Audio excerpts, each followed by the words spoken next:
और मुझे तो ऐसा लगता है कि पता नहीं परमात्मा ने क्या लिखा होगा, हमारे आंखों के सामने दिख रहा है। एक राजकुमार नरेंद्र मोदी से मुकाबला करने पैदल निकले, और पैदल क्या निकले, उनको लॉन्च किया 2014 में कि नरेंद्र मोदी जी का मुकाबला करने के लिए पप्पू जी आएंगे। अब कहाँ राजा भोज और भारत माता की क्या दुनिया है। और ऐसी दुनिया में आगे निकले बाबूजी। अच्छी खासी सरकार बनी बनाई थी मनमोहन सिंह की, और बड़ी बड़ी बात करते, पता नहीं क्या क्या कहने लगे।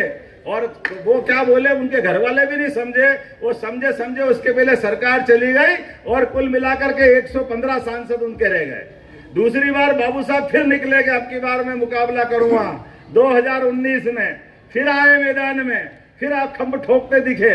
ऐसा पता नहीं क्या जादू हुआ, और मोदी जी के काम से जनता वो प्रसन्न हुई क्योंकि मोदी जी ने घर में घुस के पाकिस्तान का इलाज करा था, सर्जिकल स्ट्राइक करके देश के बाकी बहादुरों का मान बढ़ाया था, देश का स्वाभिमान जगाया था, देश में ऊर्जा और उत्साह की लहर पैदा कर दी।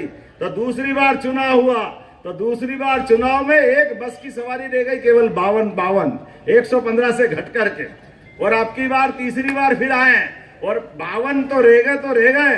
बाबू साहब ऐसे भागे यहाँ से हार करके कि वायनाड में टिके, केरल में वो तो आगे समुद्र आ गया, नहीं तो अब की बार पता नहीं कहाँ जाने वाले हैं। और 115 के बाद वो 52 रह गए, और अब की बार लगता है टेम्पो की सवारी भी रहने वाली नहीं है, ऐसे हालत होने वाले हैं। जिस ढंग का माहौल बना हुआ है वर्तमान के दौर में, ऐसे हाल तो है ही। समझे न बूझे क्या क्या बोल देते, कैसा बोल दिया भगवा के लिए, भगवा करण नहीं होने दूंगा। अरे वाह भैया वाह, तू भगवा समझता है क्या होता है भगवा? ये त्याग की संस्कृति तेरे बस की बात नहीं है, पहले समझ ले ये होता क्या है, किसको कहते हैं भगवा। अपना जीवन का प्रत्येक क्षण जो जीवन पूरा समाज के लिए समर्पित कर दे, ऐसी उदात्त विचार की संस्कृति के आधार पर पूरा देश उनको सम्मान के साथ देखता है। अब तो आप बताओ कैसी समझ में आ रही है, और इसीलिए जनता जान रही है, और हम भी देख रहे हैं, सुन रहे हैं। वायनाड से तो गए बार गलती से जीत गए, अब की बार कोशिश कर रहे कि वायनाड भी छोड़ के भागूंगा, क्योंकि वायनाड से भी निपटने वाले, वहां भी कोई उनको संभालने वाला नहीं है, क्योंकि कर्म ही ऐसे, दूसरे किसके पास जाएंगे। आप एक नहीं दो नहीं लगातार। और मुझे इस बात की प्रसन्नता है कि पूरे देश के अंदर माननीय मोदी जी जो कहते हैं वो हमेशा होता है, इसलिए नारा क्या देते, मोदी है तो ये जो मोदी है तो मुमकिन है, केवल शब्द नहीं बोलते।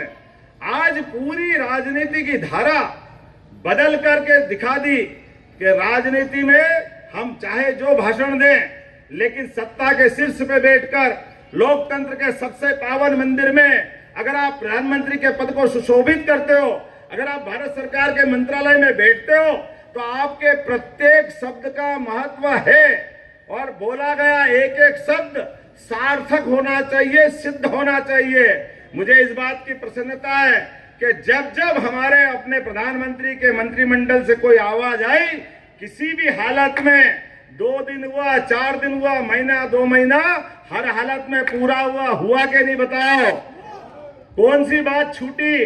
वर्षों पुरानी कोड 370 की अगर हटाने का निर्णय किया और डंके की चोट हटा के बताया, तो 40,000 जो निरपराध लोग मारे गए, वो स्वर्ग से आशीर्वाद दे रहे हैं नरेंद्र मोदी जी के लिए कि हम तो चले गए भैया, लेकिन ये पाप तुमने मिटा करके भारत की अगली पीढ़ी के लिए बहुत पुण्य का काम किया। हम सौभाग्यशाली है। बाबा महाकाल के महालोक के बाद तो उज्जैन का आनंद ही क्या बड़ा, बोला जय जय श्री महाकाल। क्या आनंद बरस रहा उज्जैन में। कौन सा रास्ता छूटा? जो रास्ता वो 4 लेन, वो जो 4 लेन वो 6 लेन। ये है मोदी का कमाल। जोरदार ताली बजाओ उज्जैन वालों के लिए। तो चारों उंगली और सिर, आप बताओ आपके लिए तो क्या बचा है? कोई ऐसा सोच सकता था क्या?